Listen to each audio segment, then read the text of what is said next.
hooyo iyo caruur ayaa lagu soo warramayaa inay ku geeriyoodeen dagaalkii ka dhacay yaaqbiri weyne xaaladda iyo sidoo kale saaka wararkii ugu dambeeyey ayaan halkan idinkugu soo gudbidano xildhibaano ka tirsan dowladda federaalk Soomaaliya iyo maamulka Hirshabelle oo lagu eedeynayo horinta coladaha halkaasi ka socda ciidamadii militariga oo dhankooda lagu eedeynayo inay habbeeleed u socdaan oo laakiin shaar dowladeed ay wataan wararkii ugu dambeeyey yaaqbiri weyne iyo saaka xaaladda sida ay tahay ayaan halkan idinkugu soo gudbidano ay soo dhawaada saaxiibayaal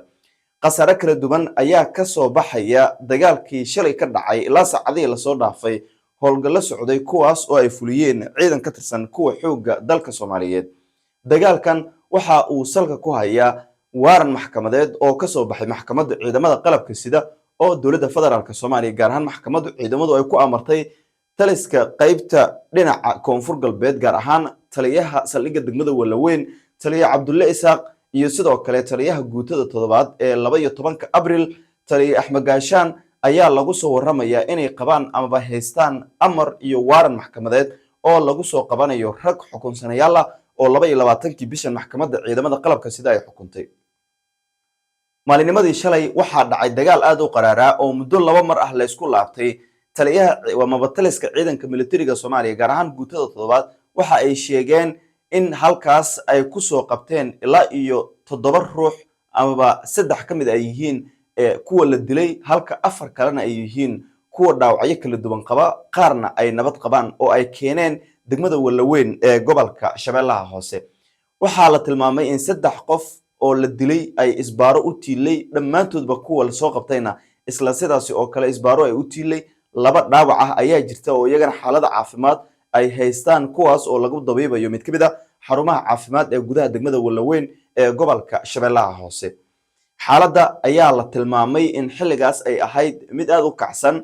dadka deegaanka gaar ahaan yaaqbiri weyne waxa ay tilmaameen in dagaalkaas aysan ciidamada dowladda si toos ah u aadin ciidamadii hubaysnaa ee deegaanka kuwaas oo ugu dambeyn ay sheegeen inta ay magaalada soo galeen kadibna ay halkaas ku xasuuqeen caruur iyo sidoo kale haween birimageeda ah oo aanan waxba geysan ama waxba galabsan waxaa la tilmaamay in hooyo waayeel ah ay labadoodii lugood ku weysay rasaastii shalay ay isweedaarsadeen muuqaallo ka imaanaya halkaas ayaana muujinaya jiingado ay ku dhaceen rasaastii la sheegay in halkaas la isku weedaarsaday laakiin ilaa iyo hadda aan si sax ah loo ogeyn cidda rasaasteedu ay waxyeelada u geysatay dadkaasi shacabka ah ee weliba jiingadahaasi deganaa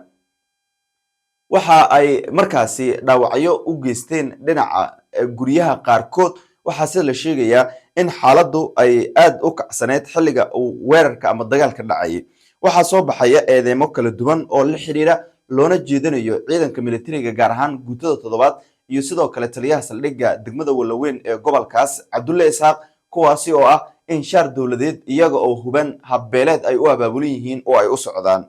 xildhibaano ka tirsan golaha shacabka iyo sidoo kale kuwa aqalka baarlamaanka Hirshabelle ayaa eedeymo culus waxay u jeedinayaan maxkamadda ciidamada qalabka sida xildhibaan Maxamed Aadan Daahir xildhibaan Caanoy loo yaqaano oo Hirshabelle ka tirsan ayaa si adag waxa uu cambaariyay dagaalkaas iyo weerarkaas oo uu sheegay inay ciidanka dowladda ku qaadeen dad shacab ah oo ku sugnaa deegaanka yaaqbiri weyne ee gobolka Shabeellaha Hoose qoraal ayuu ku daabacay bartiisa gaarka ah waxaana uu tilmaamay in dagaalkaas uu yahay mid nasiib darro ah iyo sidoo kale mid gardarro ah oo la doonayo in lagu xasuuqo laguna banaysto dhiigga dadka shacabka ah ee ku sugan yaaqbiri weyne waxa uu sidoo kale ku sheegay in xasuuq fool xun ay ciidamadan ka geysteen deegaanka yaaqbiri weyne leeslana xisaabtami doono isaga oo weliba soo hadal qaaday in dadka falkaasi ka dambeeya ay ujeedooyin kala duwan ka leeyihiin taas oo ay ugu horeyso in lagu qabsado suuqa deegaanka yaaqbiri weyne ee gobolka Shabeellaha Hoose sidoo kale waxa uu tilmaamay in arrinkan aanan la aqbali doonin waxa uu baaq u diray ciidanka xoogga dalka Soomaaliyeed saraakiishooda kala duwan gaar ahaan kuwa fadhigoodu yahay degmada Walaweyn iyo sidoo kale taliska booliiska ee daraawiishta ah ee koonfur galbeed oo iyagana yaaqbiri weyne damacu ka galay laakiin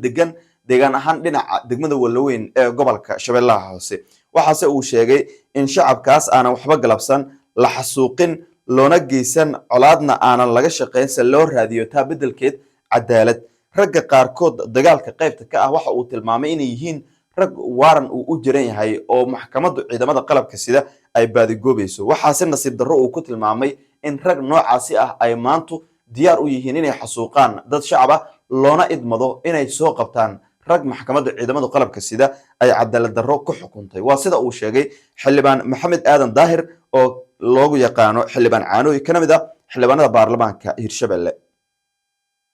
dhinaca kale waxaa jira dhaqdhaqaaqyo kale oo saaka ilaa saacadihii lasoo dhaafay si weyn usoo ifbaxayay oo ku aadan in mar kale dagaal laga cabsi qabo inuu ka qarxo deegaanka Yaqbirweyne ee gobolka Shabeellaha Hoose. waxaa sidoo kale jira warar kala duwan oo laga daabacayo dhinaca Yaqbirweyne taas oo ku aadan in xaaladda dadka deegaanka ay xilligan qatar ku jirto maadaama ciidanka dowladdu la sheegay in qaab beeleed ay isu abaabulayaan xilligan oo ay ka baxeen qarinimadii sidoo kalena loo xilsaaray dad horay dhibaato xoogan uga geystay deegaanada gobolka Shabeellaha Hoose sida Barawe iyo sidoo kale Baydhabo. waxaa taliyaha saldhigga degmada Walaweyn uu ku eedeeyay xildhibaan caanooy in gaari uu isagu leeyahay 3 qofood inta la dilay kadibna qaybta dambe looga xiray gaariga halkaas oo lagu jiiday nin noocaasi ah oo waliba falalka noocaasi ah ku kacay in haddana loo xilsaaro soo qabasho ama waaran soo qabashaha gacanta laga saaro oo waliba rag colaad ay kala dhaxayso loo diro inay tahay wax nasiib darro ah oo maanka bini'aadamka ka weyn. Yaqbirweyne xaaladeedu saaka waxaa la sheegayaa in xaalad deganaansho ah oo aan caga badan ku taagnayn ay ka jirto. ciidankii deegaanka ayaa banaanka magaalada ku sugan sidoo kalena qayb ka mid ah deegaanka ayaa la tilmaamay inay ku sugan yihiin. dadkii shacabka ahaa qaybtood waa ay ka baxeen deegaanka si ay kaga fogaadaan dhibaato ka soo gaartay Yaqbirweyne oo ay isku hayaan ciidamadan deegaanka ee xoogaga duufaanta Sheekh Xasan Barsane isku magacaabay iyo sidoo kale ciidamada dowladda ee militariga ah ee gaar ahaan guutada 7aad iyo ciidan daraawiish ah oo koonfur galbeed ka socda oo waliba la sheegayo inuu hogaaminayo taliyaha saldhigga Walaweyn Cabdulle Isaaq iyadoo waliba labada taliye ay dhawaan shir jir ay ku qabteen qayb ka mid ah degmada Walaweyn ee gobolka Shabeellaha Hoose. warbaahintana si toos ah ugu sheegeen inay soo qabteen rag eedeysanayaal ah oo ay waliba isbaaro u tiilay inta u dhaxaysa Yaqbirweyne iyo Walaweyn. dagaalkii shalay waxyeelo dad shacab ah ayaa la tilmaamay inuu geystay oo ku dhawaad 2 qof oo shacab ah ayaa ku geeriyooday deegaanka Yaqbirweyne ee gobolka Shabeellaha Hoose kuwaas oo la tilmaamay inay ku geeriyoodeen rasaas ay rideen ciidanka dowladda kadib markii ay ka soo laabteen dagaalka oo lagu soo jibiyay. waa sida dadka deegaanka aynu ka soo xignay. sidoo kale waxaa la sheegayaa in khasaare kale oo iyadana 7daasi qof oo waxyeeladu ay soo gaartay 3 kamid ay geeriyoodeen 2 kamid ay dhaawac yihiin labana si caadi ah ay u soo qabteen ciidamadu ay ku sugan yihiin gudaha degmada Walaweyn laguna wareejin doono sida ay sheegeen taliska qaybta ama guutada 7aad ee maxkamadda ciidamada qalabka sida ama maxkamadda awood u leh qaadista dacwadoodan. saaxiibayaal guud ahaan intaas aan jeclaan ku hakiyo haddii aad ilaa dhamaadka nala soo gaarto waxaan ka codsanayaa inaad nala soo ama nagu soo biirto saaxiibadana la sii wadaagto muuqaalkan si uu meel dheer u gaaro. mahadsanidin.